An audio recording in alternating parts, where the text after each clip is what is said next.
Hello दोस्तों, कैसे हैं आप। आशा रखती हूँ सभी अच्छे ही होंगे। दोस्तों, प्रत्येक दिन की तरह आज फिर क्वेश्चन की सीरीज लेकर आपके समक्ष आई हूँ। आपने देखा होगा कि हमारे कुछ दिनों से चैप्टर वाइज क्वेश्चन की सीरीज चल रही है, जिसमें हमने फर्स्ट चैप्टर किया हिंदी भाषा का उद्भव और विकास, और ये हमारा सेकंड चैप्टर चल रहा है और ये है हिंदी भाषा का स्वरूप। हिंदी भाषा का स्वरूप या हिंदी व्याकरण, इससे संबंधित एक क्वेश्चन यूजीसी नेट में पूछ लिया जाता है। बाकी अन्य परीक्षाएं जहां पर हिंदी आती है वहां तो क्वेश्चन पूछे ही पूछे जाते हैं। कल की वीडियो में आपने देखा हमने 25 क्वेश्चन किए और 25 क्वेश्चन में से आपका स्कोर कैसा रहा ये आप लोग मुझे शायद नहीं बताना चाहते। कोई बात नहीं, लेकिन तुम खुद देखो कि अब तुम्हारा स्कोर कैसा रह रहा है, तुम कितना गेन कर पा रहे हो, ये स्वयं ही जांच कर ले। चलिए, आज 25 क्वेश्चन से आगे का जो 26वां क्वेश्चन है वहाँ से हम शुरू करते हैं। और आज भी इस वीडियो में आपको 25 क्वेश्चन ही मिलेंगे, क्योंकि ये हिंदी व्याकरण है और समझाने में थोड़ा सा समय लग जाता है, एक्सप्लेन करने में समय लग जाता है, इसलिए 50 क्वेश्चन नहीं दे पा रहे हैं। अगर आप लोग ये कहेंगे कि मैम नहीं 50 क्वेश्चन की ही सीरीज लेकर आओ, तो इसको हम आगे बढ़ा देंगे। लेकिन बस आपके समय को मद्देनज़र रखते हुए, आपके डाटा यूज को मद्देनज़र रखते हुए एक दिन में 25 क्वेश्चन ही लेकर आ रहे हैं। बाकी अगर आप लोगों की डिमांड होगी तो फिर इसको आगे बढ़ा दिया जाएगा। आप मुझे रिस्पॉन्स अवश्य दें कि आपका रिस्पॉन्स कैसा रहता है, कितने क्वेश्चन आप गेन कर पा रहे हो, कितने गलत कर पा रहे हो, कितने सही, ये सभी आप मुझे अवश्य कमेंट करके बताएं। आपके कमेंट ही मेरे लिए मोटिवेशन का कार्य करते हैं। आइए, और कहना चाहूँगी कि ये 25 के 25 ही क्वेश्चन, इसमें आसान क्वेश्चन भी हैं और कठिन क्वेश्चन भी हैं। आशा रखती हूँ कि आप इस सभी के लिए ये उपयोगी होंगे, और उपयोगी हैं तो कमेंट करके अवश्य बताइए और लास्ट तक वीडियो को देखते रहें। दोस्तों, ऐसा नहीं कि मैं आपको वीडियो पर लास्ट तक रोकना चाहती हूँ, लेकिन ये सही है कि अगर आप 25 के 25 क्वेश्चन लगाते हो तो निश्चित ही इसमें 25 में से काफ़ी क्वेश्चन आपको नए क्वेश्चन मिलते हैं, और जो पुराने क्वेश्चन हैं उसमें भी आपको जज करने का एक तरीका मिलता है कि किस प्रकार से हम अपने आप को जज कर पाएँ। तो आइए देखते हैं। क्वेश्चन नंबर 26 है हमारा, निम्न में कौन सा तथ्य असत्य है। विकल्प है हिंदी में संस्कृत उपसर्गों की संख्या 22 है, प्रत्याभरण शब्द में प्रति उपसर्ग लगा है, तद्भव उपसर्गों का विकास संस्कृत अव्ययों से हुआ है, बिल्कुल शब्द में तद्भव उपसर्ग का प्रयोग हुआ है। असत्य कथन को चुनना है, सही विकल्प का चयन कर आपको आंसर देना है। कमेंट करके आंसर दीजिए।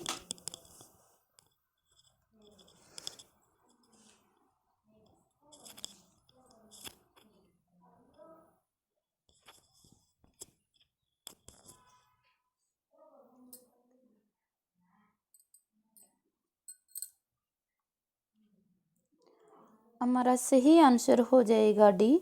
दोस्तों देखिए, बिल्कुल शब्द में तद्भव उपसर्ग लगा है, ये कथन गलत है। जो बिल्कुल है, इस बिल्कुल शब्द में तद्भव उपसर्ग नहीं लगा हुआ है। अगला क्वेश्चन देखिए, निम्नलिखित में अव उपसर्ग वाले सभी शब्द हैं। निम्नलिखित में से अव उपसर्ग वाले सभी शब्द हैं। विकल्प है अविगत, अवतल, अव्यक्त। विकल्प सेकंड है अपस्मार, अवहरण, अविकल। विकल्प तीसरा है अवरण, अविराम, अवनव। और विकल्प चौथा है अवस्था, अवतल, अवनति। सही विकल्प का चयन कर आपको आंसर देना है। आंसर दीजिए।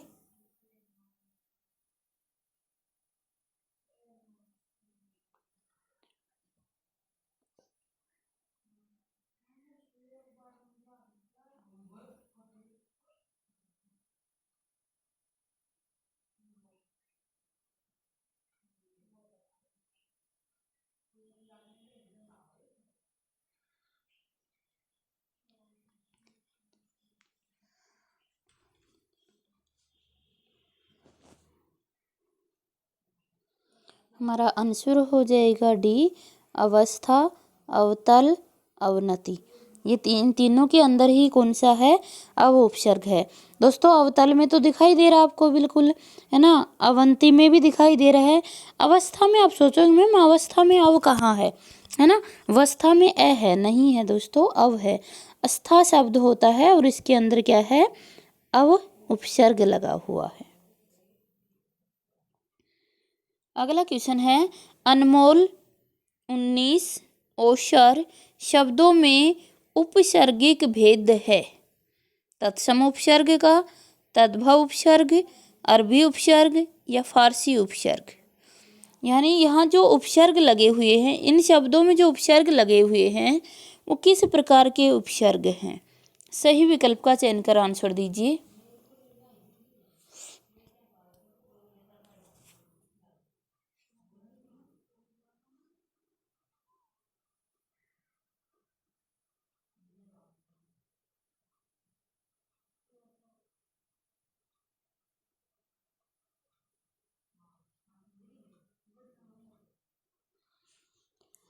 अब सभी जानते हैं आंसर क्या हो जाएगा, बी हो जाएगा, तद्भव उपसर्ग। अगला क्वेश्चन है, नामुमकिन, खुशबू, बनाम शब्दों में कौन से विदेशज उपसर्ग का प्रयोग हुआ है। 3 शब्द यहाँ दिए गए हैं, इन शब्दों में विदेशज उपसर्ग, कौन से विदेशज उपसर्ग का प्रयोग हुआ है। विकल्प है अरबी के उपसर्ग, फारसी के उपसर्ग, तुर्की के उपसर्ग, पुर्तगाल के उपसर्ग। सही विकल्प का चयन कर आंसर दीजिए।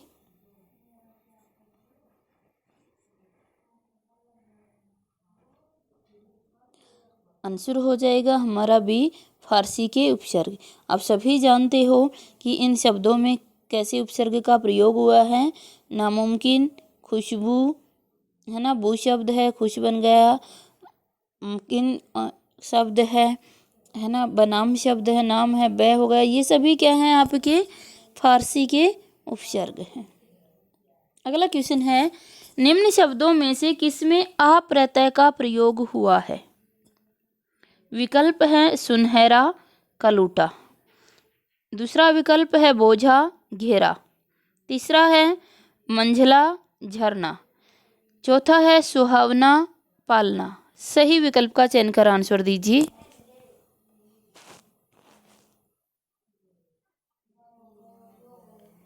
क्वेश्चन नंबर 30 से सही विकल्प का चयन कर आपको आंसर देना है, आंसर दीजिए।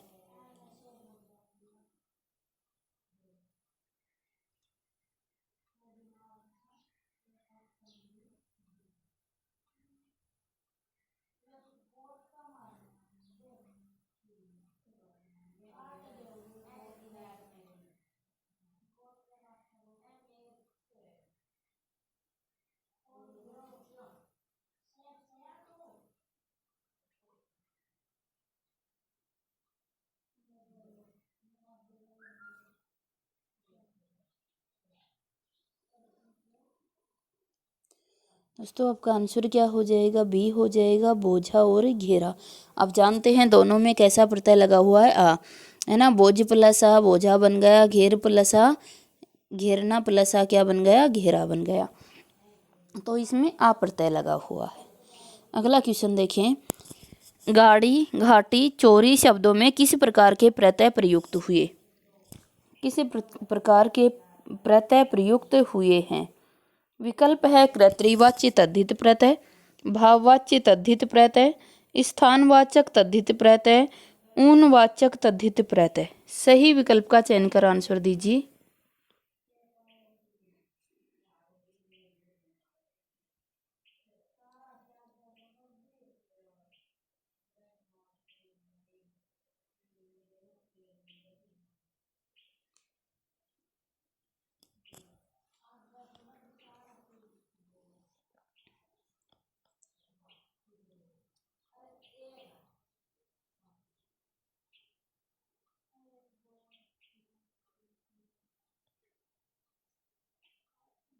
हमारा आंसर क्या हो जाएगा, ऊनवाचक तद्धित प्रत्यय।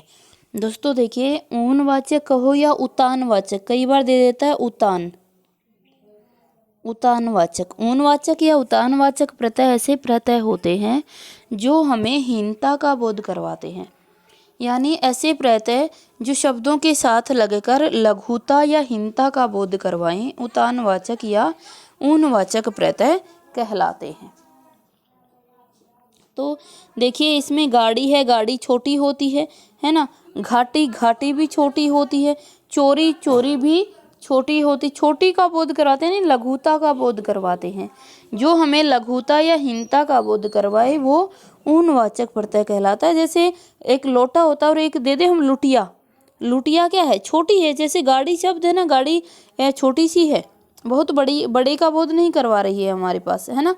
और इसी तरह से घाटी है तो घाटी भी छोटी सी है, होती है, सकड़ी ही होती है। तो मतलब ये हमें हीनता या लघुता का बोध करवाते हैं।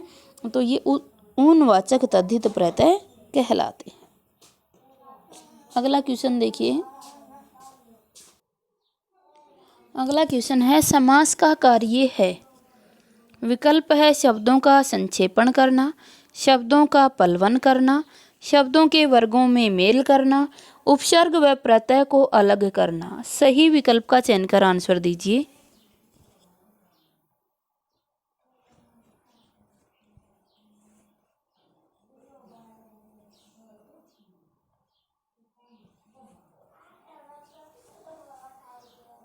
आप सभी जानते हो आंसर क्या हो जाएगा।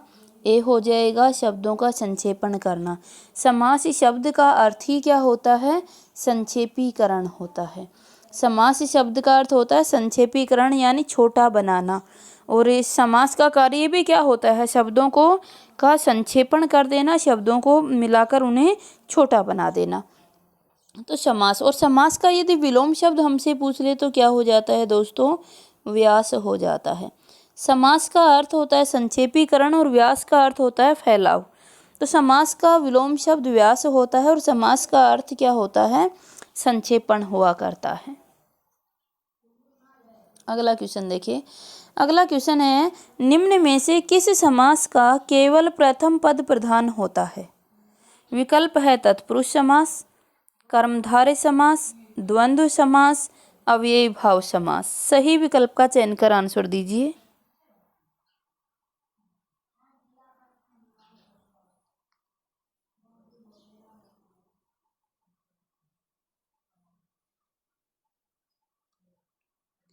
आप सभी जानते हो आंसर क्या आ जाएगा आपका, अव्ययी भाव समास। अव्ययी भाव समास एक ऐसा समास है जिसका प्रथम पद प्रधान होता है। पद की प्रधानता के आधार पर समास को 4 भागों में विभाजित किया गया है। पहला भाग जिसका प्रथम पद प्रधान होता है किसका, अव्ययी भाव का। दूसरा पद प्रधान होता है किसका, तत्पुरुष का। और तत्पुरुष का ही पार्ट क्या हो जाता है आपका, कर्मधारय हो जाता है। दोनों पद किसके प्रधान होते हैं, द्वंद्व समास के। अन्य पद किसका प्रधान होता है, बहुव्रीहि समास का। तो जो बहुव्रीहि समास है उसका अन्य पद प्रधान होता है। इसलिए पद की प्रधानता के आधार पे भी कई बार क्वेश्चन पूछ लिया जाता है। तो दोस्तों बस यहाँ बहुत ज़्यादा एक्सप्लेन नहीं कर पाऊँगी। कहना चाहूँगी समास की संपूर्ण डिटेल लेनी हो तो यहीं इसके डिस्क्रिप्शन में आपको समास से संबंधित लिंक मिल जाएगा। आप उस पर जाकर वीडियो को देखकर अच्छे से समास की डिटेल ग्रहण कर सकते हो। अगला क्वेश्चन है निम्न में से कौन सा समास कारक से जुड़ा समास है। बहुत अच्छा क्वेश्चन है। देखिए निम्न में से कौन सा समास कारक से जुड़ा समास है। विकल्प आपके समक्ष दिए जा रहे हैं। कर्मधारय समास, बहुव्रीहि समास, द्वंद्व समास, अव्ययी भाव समास। क्वेश्चन बना कौन सा समास कारक से जुड़ा हुआ है। सही विकल्प का चयन कर आंसर दीजिए।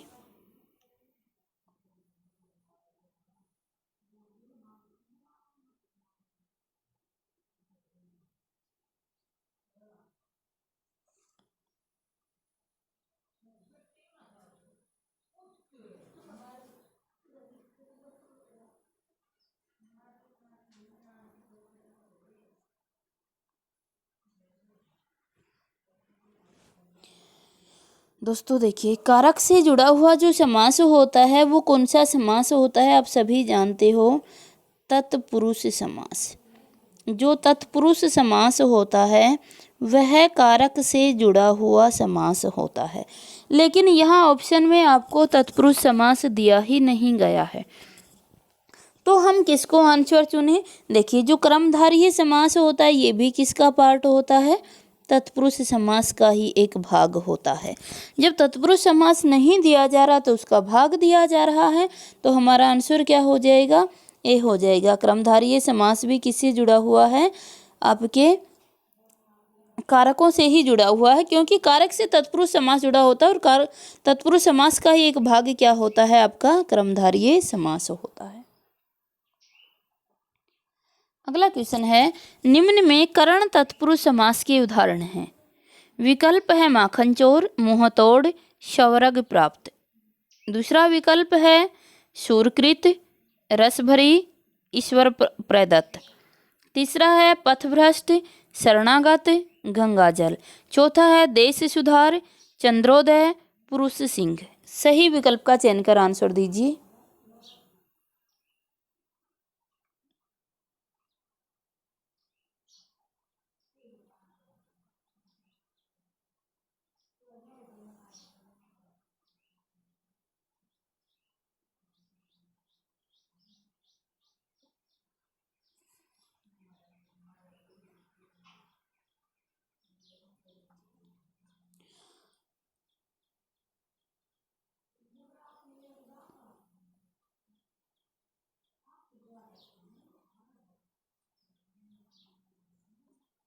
दोस्तों आंसर हो जाएगा बी, शूरकृत, रसभरी और ईश्वर प्रदत्त। देखिए, करण तत्पुरुष, करण का अर्थ होता है के द्वारा, है ना। करण का के द्वारा होता है या फिर से होता है। करण का अर्थ साधन के रूप में लिया जाता है, तो के द्वारा या से निकल जाए। शूरकृत तो सूर के द्वारा कृत, रसभरी तो रस के द्वारा भरी, और रस भरी रस से भरी हो जाएगा। और ईश्वर प्रदत्त तो ईश्वर के द्वारा प्रदत्त। आंसर हो जाएगा बी। अगला क्वेश्चन देखिए। अगला क्वेश्चन है, जलज अंडज में कौन सा समास है? विकल्प है अव्ययी भाव, तत्पुरुष, क्रमधारय, बहुब्रीहि समास। सही विकल्प का चयन कर आंसर दीजिए।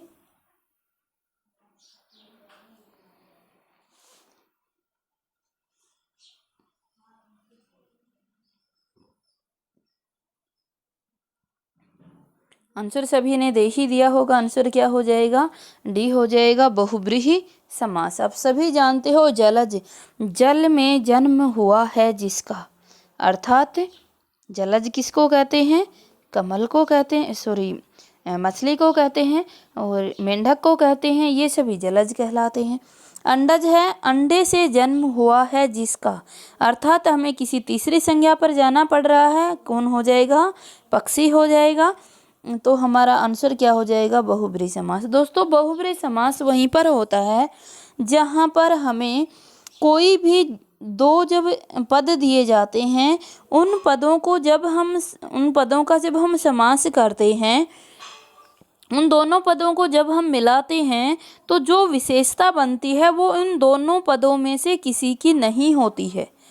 वो विशेषता किसी अन्य के लिए चुननी पड़ती है, किसी अन्य की होती है, इसलिए वहाँ क्या होता है? बहुब्रीहि समास होता है। अगर ये विशेषता इन दोनों पदों में से ही किसी की हो जाएगी तो फिर वो बहुब्रीहि समास का उदाहरण नहीं होगा। इसलिए हमेशा याद रखें कि बहुब्रीहि समास वहीं पर होता है जहाँ उत्तर पद और पूर्व पद, जब इनका समास किया जाता है तो बनने वाला जो शब्द होता है उस शब्द की विशेषता ना तो उत्तर पद से होती है और ना ही पूर्व पद से होती है। उसके जो लक्षण हैं वो कोई अन्य ही, इन दोनों विशेषताओं से कोई अन्य ही संज्ञा को चुनना पड़ता है। इन दोनों से संबंधित वो संज्ञा नहीं होती है। वहाँ पर हमेशा क्या होता है? बहुब्रीहि समास होता है। अगला क्वेश्चन देखिए, निम्न में से कौन स्त्रीलिंग की श्रेणी में आते हैं? विकल्प है तारे व ग्रहों के नाम, महीने व दिनों के नाम, तिथियों व नदियों के नाम, वृक्षों व पहाड़ों के नाम। सही विकल्प का चयन कर आंसर दीजिए।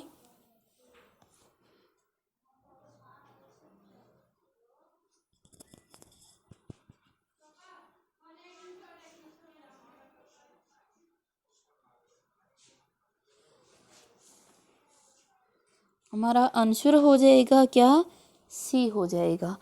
तिथियों व नदियों के नाम क्या किसके अंतर्गत आ जाते हैं आपके, तिथियों व नदियों के नाम आपके आ जाते हैं स्त्रीलिंग के अंतर्गत। बाकी सभी जानते हो तारे और ग्रहों के नाम पुल्लिंग होते हैं, महीने व नदियों के नाम भी पुल्लिंग होते हैं, इस वृक्षों व पहाड़ों के नाम भी पुल्लिंग होते हैं।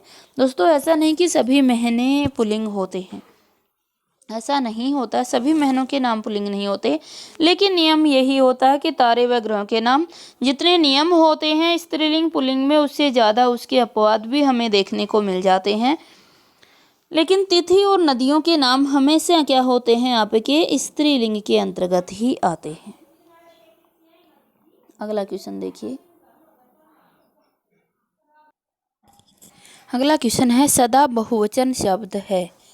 विकल्प है पुलिस जनता, प्राण हस्ताक्षर, पानी आग, वर्षा दूध।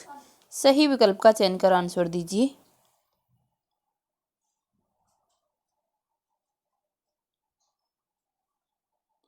आंसर हो जाएगा हमारा बी, प्राण और हस्ताक्षर। प्राण और हस्ताक्षर हमेशा बहुवचन में प्रयोग होने वाले शब्द हैं। वचन दोस्तों सबसे अच्छा होता है, वचन निकालने के लिए हमें क्या, उसका वाक्य में प्रयोग कर लो शब्द का। जब वाक्य में प्रयोग करोगे यदि उसकी क्रिया एक वचन आ रही है तो वह शब्द भी एक वचन है, और अगर क्रिया उसकी बहुवचन में जा रही है तो शब्द भी क्या है, बहुवचन है। जैसे हम लेते हैं कि प्राण पखेरु उड़ गए, है ना, हस्ताक्षर किए गए, तो ये सदा बहुवचन में प्राण, हस्ताक्षर, आंसू, ओष्ठ, होश, पाप, पुण्य, ये सभी शब्द जो हैं ये आपके सदा बहुवचन में प्रयोग किए जाते हैं। अगला क्वेश्चन देखिए। अगला क्वेश्चन है अलग या पृथक होने का भाव निम्न में से किसकी विशेषता है। विकल्प है संबंध कारक, अपादान कारक, संबोधन कारक, अधिकरण कारक। सही विकल्प का चयन कर आंसर दीजिए। आप सभी जानते ही हैं, आसान क्वेश्चन है, कौन सा हो जाएगा, अपादान कारक। अगला क्वेश्चन देखिए। अगला क्वेश्चन है निम्न में से कौन सा उदाहरण अधिकरण कारक को संतुष्ट करता है। विकल्प है वह अपराधी इस टनल के अंदर बैठा है, यह फल मैंने इस चाकू से काटा है, ये निर्धन व्यक्तियों के लिए है, ये फूल नीली धारी के लिए है। सही विकल्प का चयन कर आंसर दीजिए।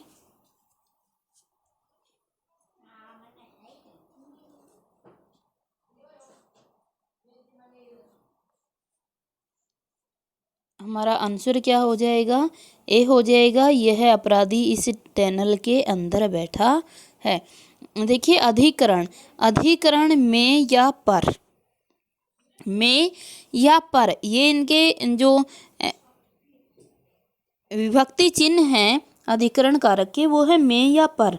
तो में अंदर के अर्थ में आता है हमेशा, तो ये विकल्प हमें दिया गया, यह अपराधी इस टनल के अंदर बैठा है। अगला क्वेश्चन है जातिवाचक संज्ञा का उदाहरण है। विकल्प है इस गिरोह का सरगना कौन है, आज भी देश में हरिश्चंद्रों की कमी नहीं है, इन लता कुंजों में अब प्राण नहीं है, लाल बहादुर शास्त्री पेशावर गए थे। सही विकल्प का चयन कर आंसर दीजिए।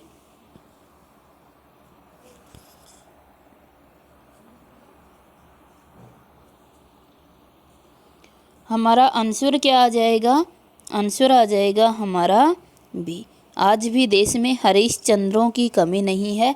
देखिए दोस्तों ये जो हरिश्चंद्र शब्द है ये शब्द आपका व्यक्तिवाचक संज्ञा है, लेकिन जब इसका प्रयोग किया गया वाक्य में कि आज भी देश में हरिश्चंद्रों की कमी नहीं है, तो हरिश्चंद्रों शब्द आते ही ये क्या बन गया, आपका जातिवाचक शब्द कहलाया। अगला क्वेश्चन देखिए। अगला क्वेश्चन है इनमें अनिश्चयवाचक सर्वनाम है। विकल्प है जो सो, आप तुम, स्वयं खुद, कोई कुछ। सही विकल्प का चयन कर आंसर दीजिए।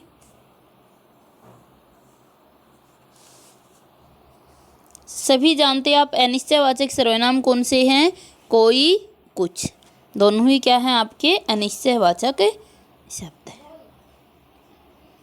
अगला क्वेश्चन है क्वेश्चन नंबर 43। ऐसी घटनाएं तो मैंने कभी नहीं देखी, किस प्रकार के विशेषण का उदाहरण है? विकल्प है यौगिक सार्वनामिक विशेषण, मौलिक सार्वनामिक विशेषण, निश्चित परिमाणवाचक विशेषण या अनिश्चित परिमाणवाचक विशेषण। सही विकल्प का चयन कर आंसर दीजिए।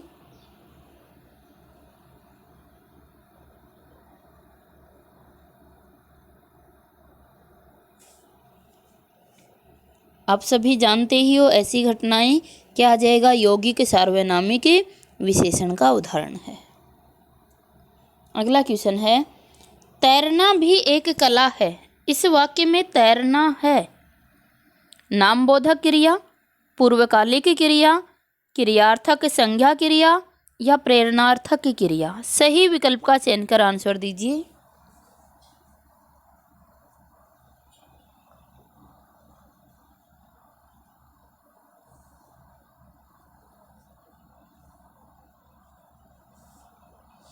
सही जानते हैं आंसर क्या हो जाएगा? सी, क्रियार्थक संज्ञा क्रिया है।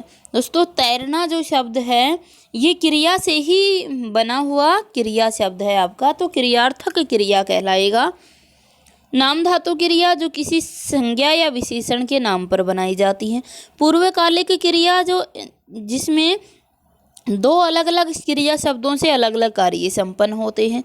प्रेरणार्थक क्रिया ऐसी क्रिया जिसमें कर्ता स्वयं कार्य न करके किसी दूसरे से करवाने का भाव प्रकट होता है, वो प्रेरणार्थक क्रिया कहलाती है। आंसर यहाँ हमारा हो जाएगा क्रियार्थक संज्ञा। देखिए दोस्तों तैरना जो शब्द है वो आपका उसका आंसर क्या हो जाएगा? सी हो जाएगा, क्रियार्थक संज्ञा। फिर भी कहना चाहूँगी यदि यहाँ समझ नहीं आया है तो इसी वीडियो के डिस्क्रिप्शन में आपको क्रिया से संबंधित भी लिंक मिल जाएगा। उस लिंक को ओपन करके आप क्रिया की संपूर्ण गहराइयाँ आसानी से जान सकते हैं। अगला क्वेश्चन है आश्रित उपवाक्य होता है। आश्रित उपवाक्य होता है सरल वाक्य में, मिश्र वाक्य में, संयुक्त वाक्य में, विधिवाचक वाक्य में। सही विकल्प का चयन कर आंसर दीजिए।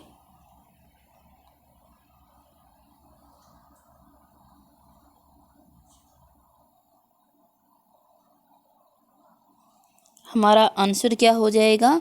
मिश्र वाक्य में। दोस्तों मिश्र वाक्य में दो वाक्य होते हैं, एक प्रधान वाक्य होता है और एक आश्रित वाक्य कहलाता है। आश्रित वाक्य होता है और जो आश्रित वाक्य होता है ये प्रधान वाक्य पर निर्भर करता है। तो आंसर हमारा क्या हो जाएगा? बी हो जाएगा। अगला क्वेश्चन देखिए। अगला क्वेश्चन है आपकी यात्रा मंगलमय हो, किस प्रकार का वाक्य है?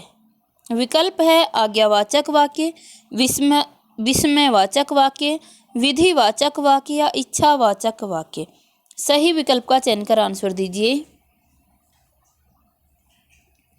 दोस्तों आप सभी जानते ही आंसर क्या हो जाएगा? डी, इच्छावाचक वाक्य। अगला क्वेश्चन है खंडेतर ध्वनियों के निम्नलिखित रूप होते हैं। विकल्प है मात्रा, बलाघात, स्वर व्यंजन, सुर, अनुनासिकता वाक्य। सही विकल्प का चयन कर आंसर दीजिए। नीचे कूट दिया गया है, सही कूट का चयन कर आपको आंसर देना है।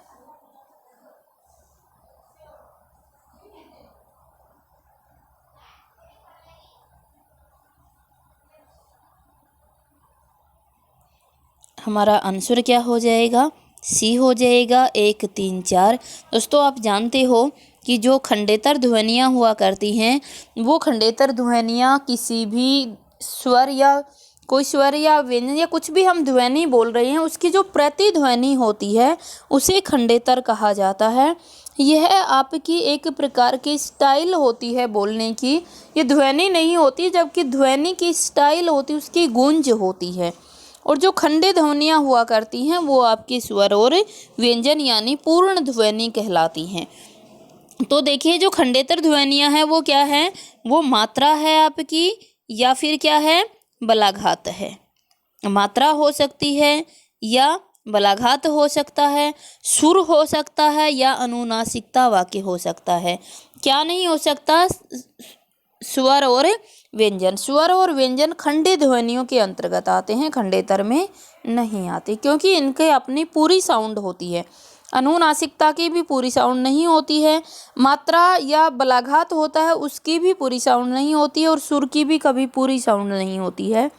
पूरी साउंड होती है उस स्वर या व्यंजन की जो बोला जा रहा है।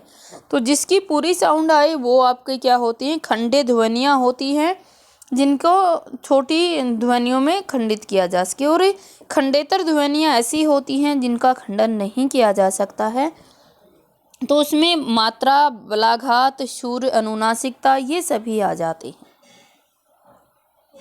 अगला क्वेश्चन है, स्वरों के उच्चारण के संदर्भ में ओष्ठों की स्थिति में प्रमुख प्रकार होते हैं। विकल्प है संवृत, अवृतमुखी, वृतमुखी, प्लुत स्वर। सही विकल्प का चयन कर आंसर दीजिए।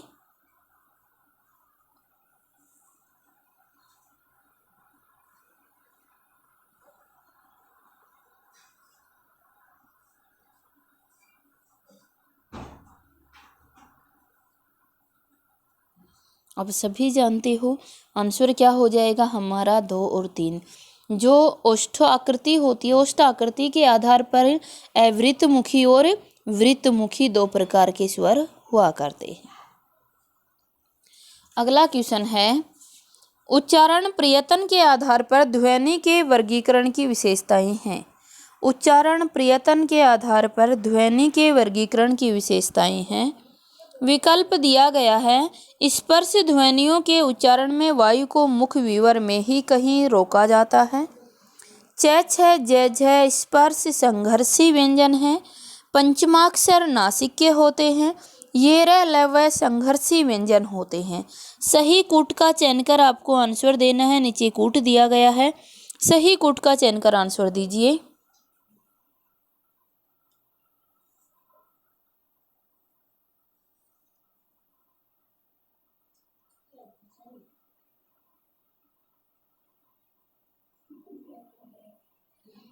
हमारा आंसर आ जाएगा डी। 1, 2, 3 सही है। देखिए एक क्या कह रहा है? कह रहा है स्पर्श ध्वनियों के उच्चारण में वायु को मुख विवर में ही कहीं रोका जाता है। यानी मुख का जो विवर है, जो हमारे कंठ से ओष्ठ तक का है, विवर का अर्थ गड्ढा होता है, जो हमारे मुख का गड्ढा है कंठ से ओष्ठ तक, यहाँ कहीं न कहीं जो स्पर्श ध्वनियाँ होती हैं इनकी वायु टकराती है, रुकती है।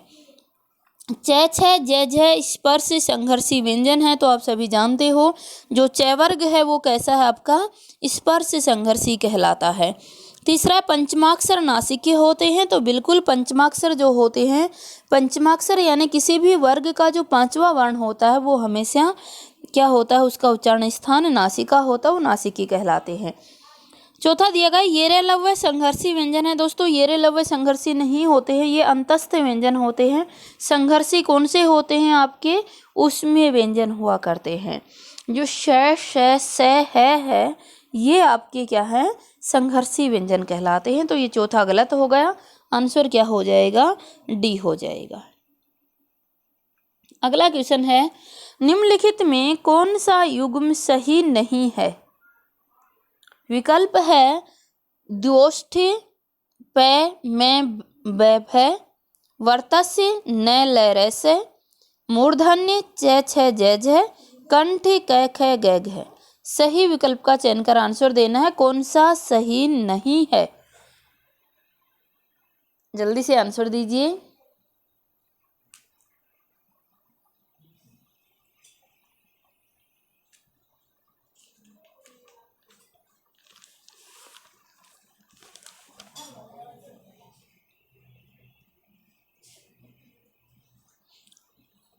सभी ने आंसर सही चुन दिया होगा। हमारा आंसर क्या आ जाएगा? केवल 3। 3 सही नहीं है। दोस्तों देखिए मूर्धन्य च, छ, ज, झ कभी मूर्धन्य नहीं होते हैं। ये कैसे होते हैं? तालव्य वर्ण कहलाते हैं। इनका उच्चारण स्थान तालु होता है, और ये क्या कहलाते हैं? आपके तालव्य वर्ण कहलाते हैं। ये मूर्धन्य वर्ण नहीं कहलाते हैं। बाकी सारे सही हैं। द्विष्ठीय, प, में, बै, भय ये द्विष्ठीय कहलाते हैं। वर्तस्य, न, ल, र, से वर्तस्य होते हैं आपके, कंठे होते हैं क, ख, ग, घ, और जो च, छ, ज, झ होते हैं ये तालव्य होते हैं, मूर्धन्य नहीं होते। मूर्धन्य कौन से होते हैं? ट, ठ, ड, ढ, ये आपके मूर्धन्य होते हैं। आज का ये हमारा आखिरी क्वेश्चन था और कल की वीडियो में पुनः बढ़ते हैं आगे की ओर और आगे के क्वेश्चन को पूरा करते हैं। दोस्तों कमेंट करके अवश्य बताइए ये वीडियो आपको कैसी लगी, क्या ये क्वेश्चन आपके लिए उपयोगी हैं, ये भी कमेंट करके अवश्य बताइए। धन्यवाद।